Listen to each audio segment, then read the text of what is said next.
depression and despair.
Come on, take a look. Don't be afraid.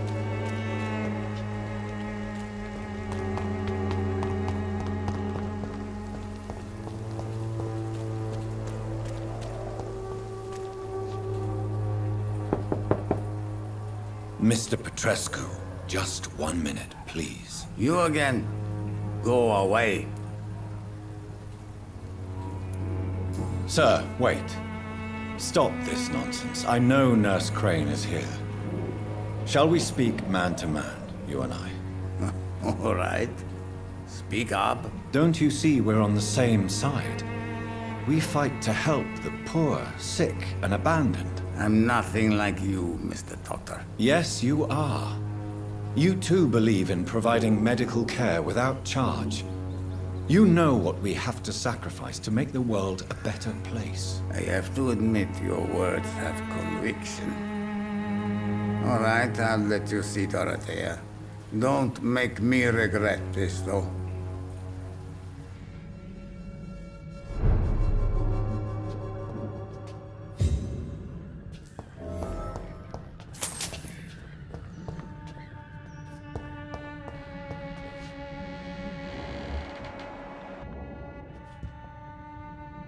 If you want to talk to Dorothea, you must go across the courtyard and take the stairs. We've not been formally introduced. May I ask your name and occupation, sir? I am Darius Petrescu. I'm here to keep snitches and spies away from Dorothea. And I also run this little print shop.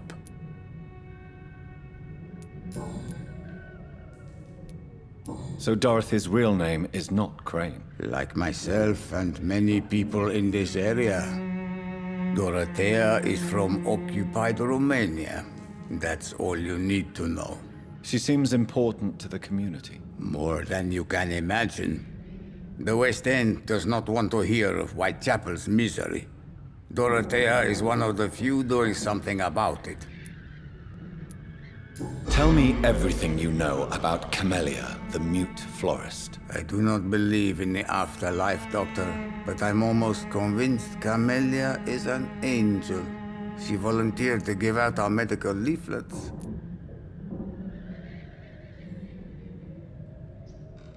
Who is she, really?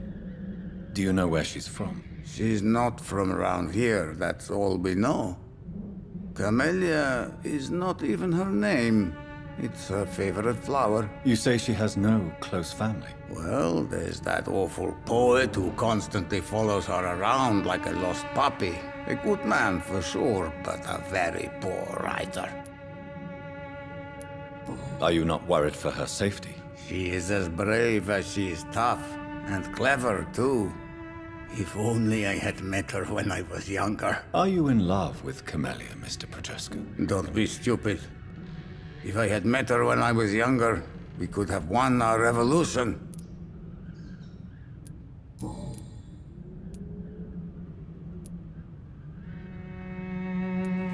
Tell me everything you know about Camellia, the mute florist. I do not believe.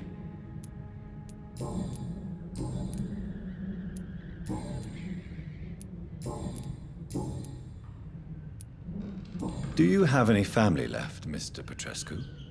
Children or grandchildren? Who knows? I have abandoned my people for so long, they might as well be dead. As dead as I am for them, I suppose.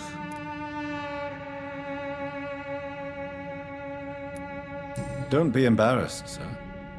If you must know, my own father disappeared many years ago, and I forgave him. It's quite awkward to talk about our families like this, but thank you, Dr. Reed. I appreciate your trust. This war won't last forever. Did you ever think of returning to your country now it's free? No. I have taught strength and determination to my sons and daughters. I'm an old, dying man who only has memories of better times to cherish.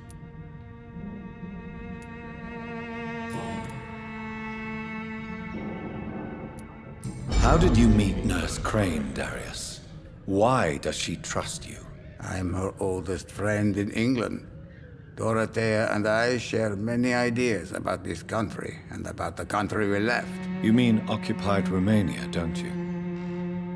Even if not directly, I fought against your enemies. Really? Then perhaps you have more in common with Dorothea than meets the eye, Dr. Reed. I know you fought for your country when it was occupied, Darius. Tell me more about it. I know my days are numbered, and I know I won't see my homeland again.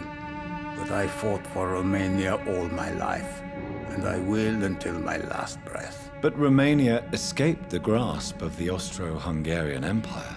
It's a free country again. It is not the country I fought for. My homeland is not appeased, Doctor. And I still see a dark future ahead for my people.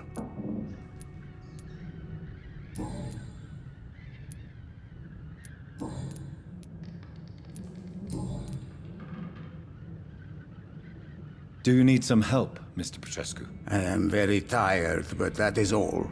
I don't need you, Doctor.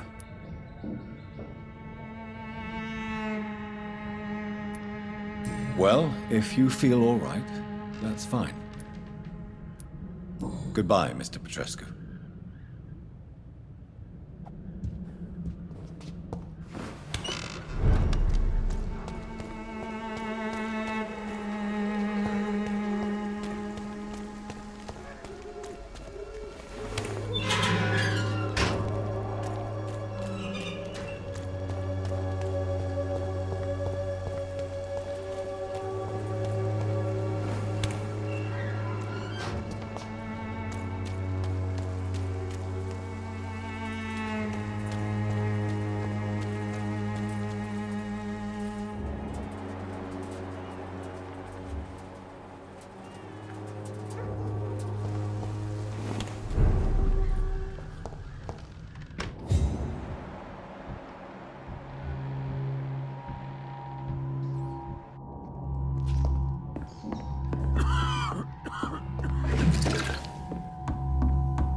Give me a drink!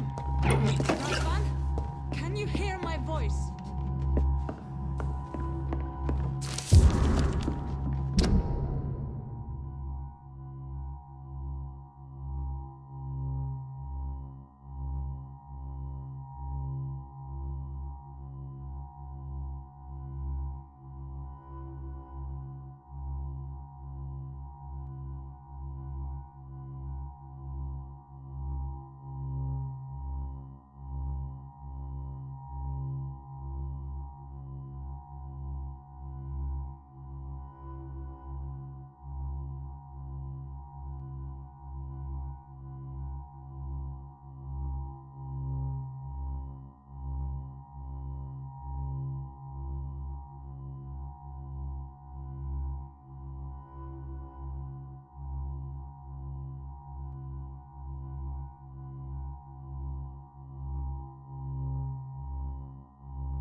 need help! What do we have here, nurse? Patient Raz Van Vasily. High fever running on 3 days. Complaints of dizziness, muscle aches, and head pain. Diagnosed with influenza. Treatment? Aspirin and salicin for the fever and discomfort. Liquids for dehydration, but he's having trouble keeping even water down. Thank you, nurse. Anything else I should know? He did lose consciousness this morning, but he's never had convulsions like these. He's not convulsing, he's choking. He's not getting any air. Scalpel! Hand me that scalpel! What can I do, Doctor? It's too dangerous to operate with these convulsions. Sedative, nurse. Do we have any anesthetics? I'm sorry, Doctor. None at all.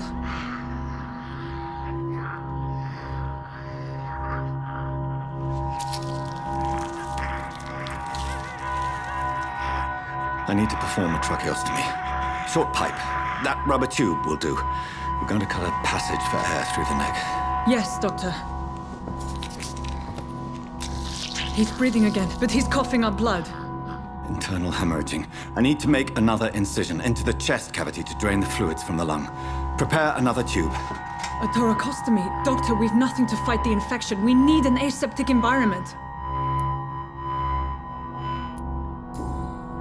Right then, Nurse Crane. What do you suggest we do? I've no idea. I'm not the doctor. Time is of the essence. We need to perform a thoracic drain. Yes, Doctor.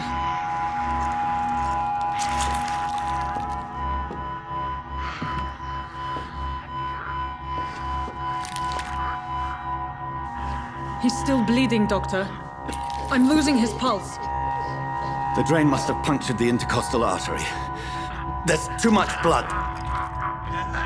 Are you all right, Doctor? I can't see.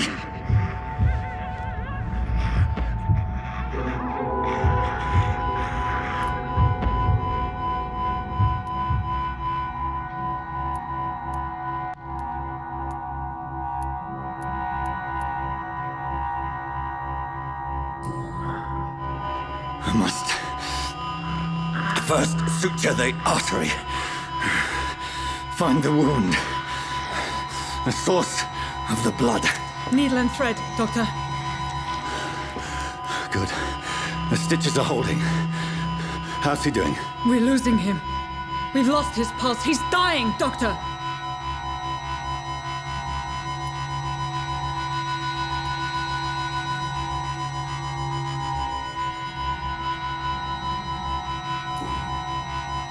Cardiac massage, now. Cardiac... What? Are you making this up as you go along?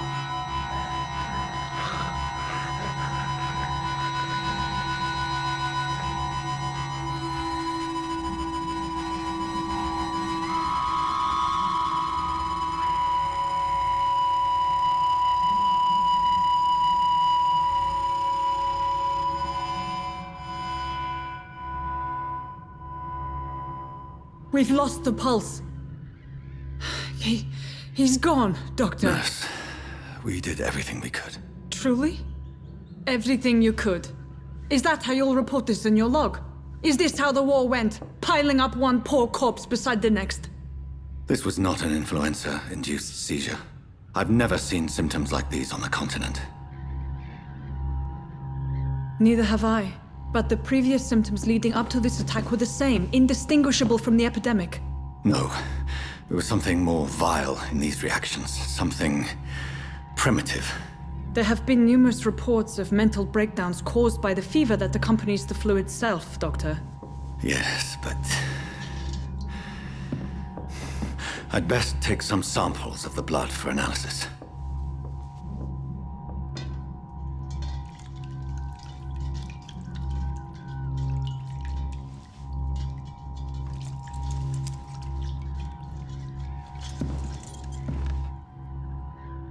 I doubt you're here to test my bedside manners.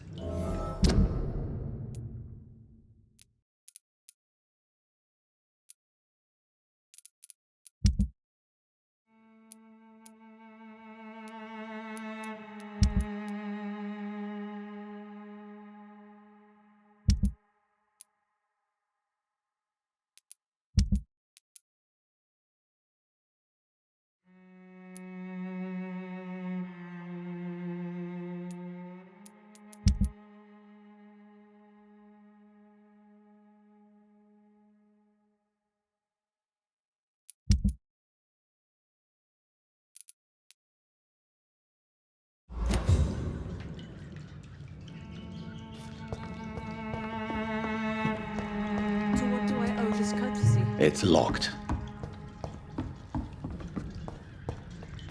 I suspect it was more than intuition alone that led you to us. So, how might I be of service, Dr. Reed?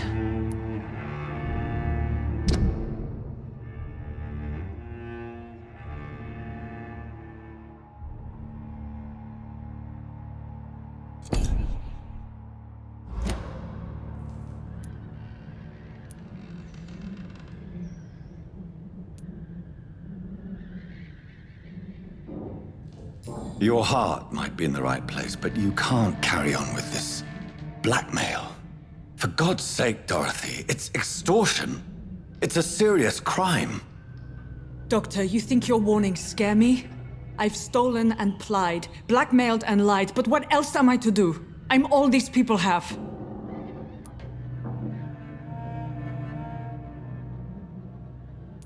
But why Lady Ashbury? Why her, of all people? She's pristine and proper, all right. But that she-wolf in sheep's clothing murders the poor for sport. I have her where she belongs, and I'll milk her for all she's got.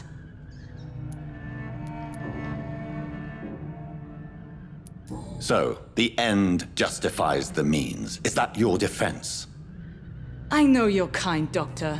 Just another fine-heeled, silver-spooned gentleman who was given the world on a platter. You know nothing of poverty. Nothing of the shame, the hunger, the loneliness. Dr. Swansea is a sensible and honest man. He wouldn't have refused your friend's care at Pembroke. It's easy for you to say, Doctor. These people cannot go to the police, nor to the hospital. They don't even speak English. They depend on me for everything. You've convinced me of the sincerity of your actions and their noble justifications. But all the same, blackmail is a crime, and it will stop, Nurse Crane. So, are you going to turn me over to the authorities?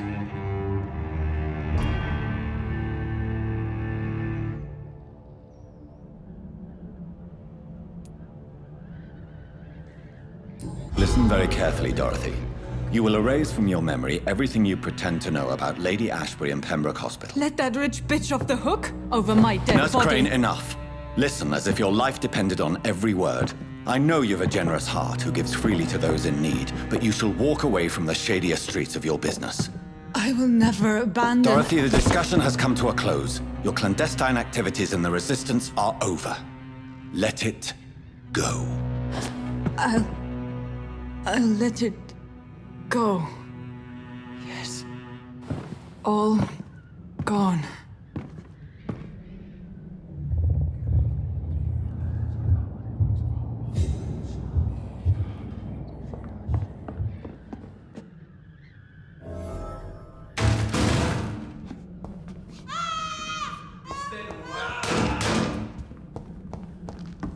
It's locked, all right. This one stinks already.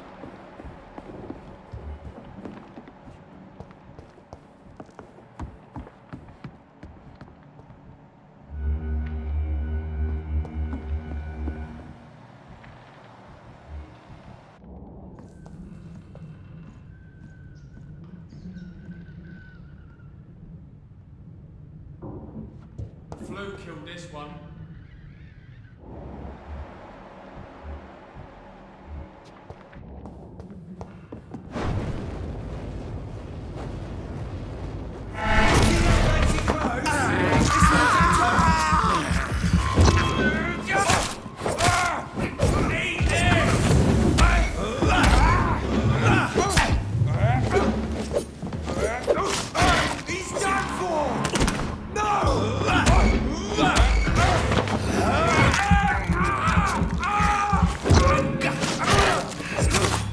Crush the leech, boys!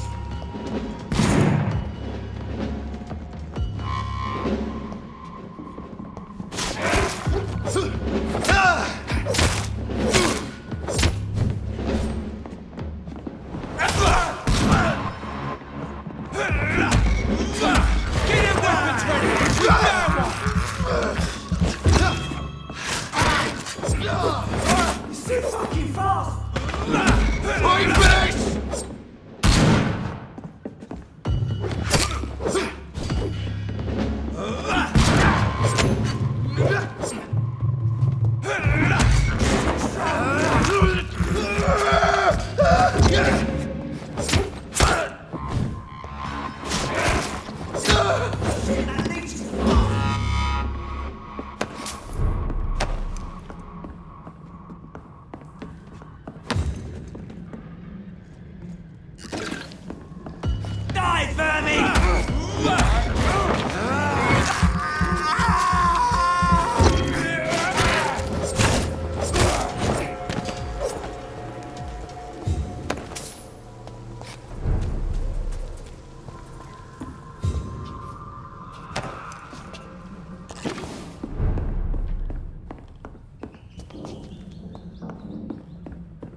worth your money. Come on, Barrett, you know the game. You pay for peace of mind. Can't you just look the other way this week, Joe? Come on, we can sort it out, right? Hello, young man.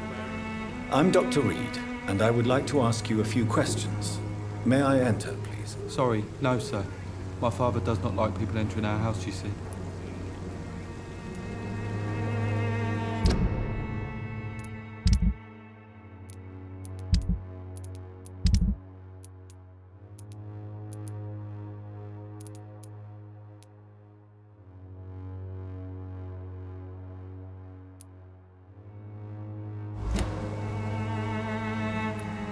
Your father is worried about you, boy.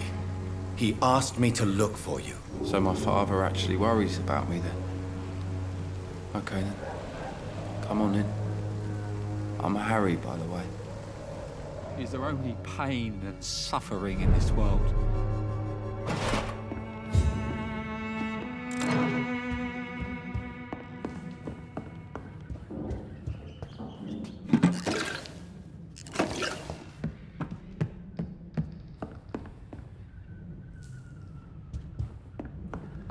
It's locked.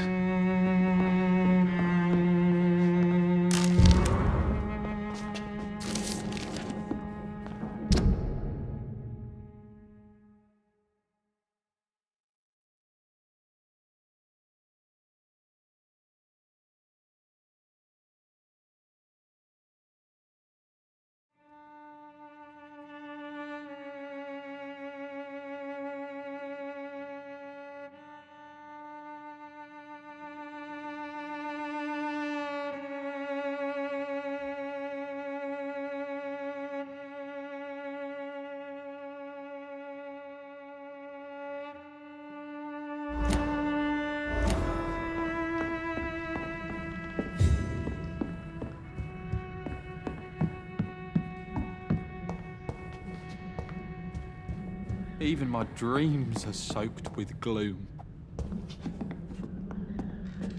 So, may I ask you a few questions? I'm not bothered. What could be worse?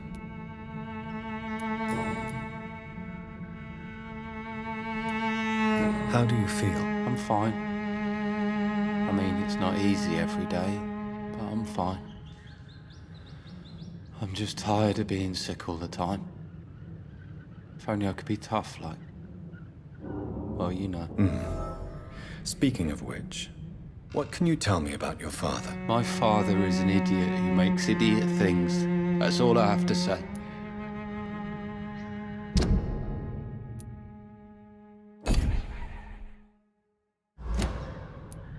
Forgive my bluntness, young man, but you don't seem happy living in Whitechapel. Why should I? I never wanted to come here in the first place. It was my father's decision. And look around you. Does this look like a nice place to live?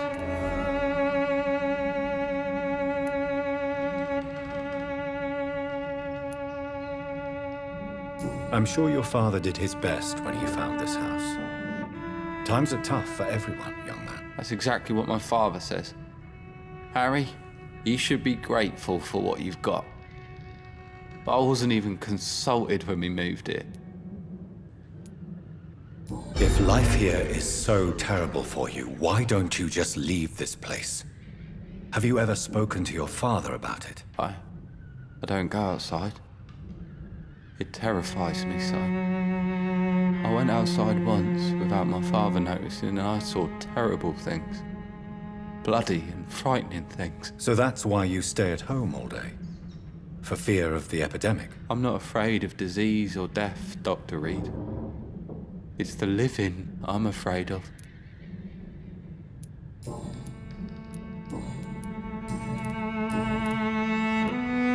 Your father and Mr. Lewis used to be good friends. What happened, Harry? I was young then. I don't remember Mr. Lewis ever coming back again after my mother died. Or was it after my father started bullying him? I don't know. Have you tried speaking to Mr. Lewis about it? I don't go out often, but yes. And he scolded me and told me to leave him alone. I guess my father frightens him too much. But you are not responsible for your father's actions. Am I not? Dad always says that he joined that gang for my safety. So if I wasn't born, people wouldn't be worrying about Colossus Joe. Would it ease tensions with your father if he got an honest job? Because he tried, you know. I can't say. I'd be glad if he dropped his thuggish activities, but I'm not sure it would be enough. Why is that? Sometimes I suspect it's me, Dr. Reed. Or it's this life. It's like I can't find my place. Do you need any medical help, young man? Yes, I do. I feel so tired. I don't know if it's the epidemic, but everything seems so hard. You'll feel better with this. But you need to get a grip, young man. Medication alone won't cure melancholia. I'm not sure I'm happy with the idea of living long in a world like this. But I thank you for your concern, sir.